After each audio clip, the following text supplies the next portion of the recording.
The United States has abruptly halted decisions on all asylum applications. The Director of U.S. Citizenship and Immigration Services, USCIS, announced on X today.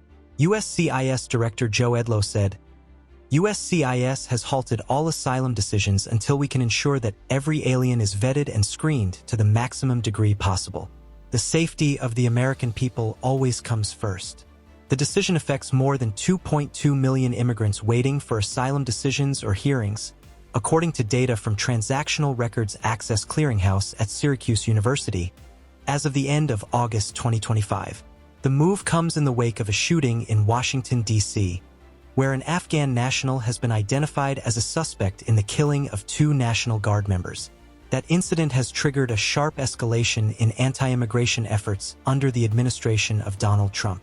Yesterday, USCIS also announced it will re-examine all green cards issued to people from 19 countries of concern, including Afghanistan.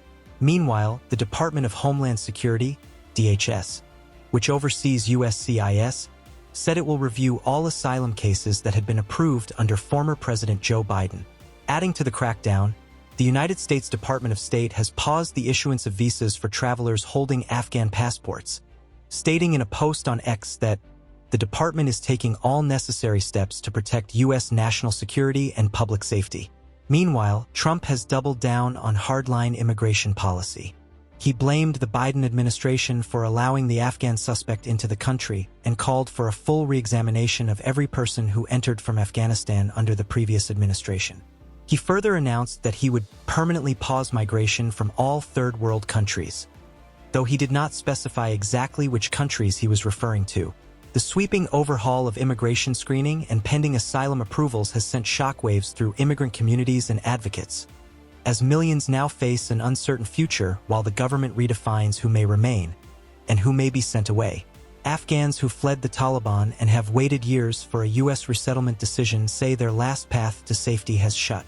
Afghan refugee Ahmad Samim Naimi said, "Sometimes I think to myself that if I return to Afghanistan, while I have no home there and no hope, what am I supposed to do?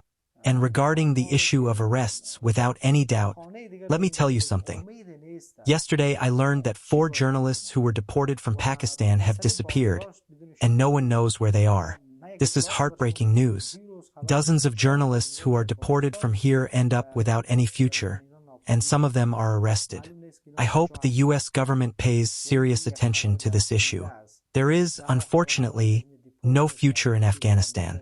I am a journalist, and before the fall of the Republic to the Taliban, I was working as a reporter. If we are deported, first of all, there is no work there and the situation is extremely bad, and I personally have life security problems. We respect their decision, and I am confident and hopeful that they will restart this process so that people can come out of this situation. As I am speaking with you now, the mental condition of many people, our friends, our international colleagues, local colleagues, and military personnel, is extremely critical, especially those who have SIV, P1, and P2 cases.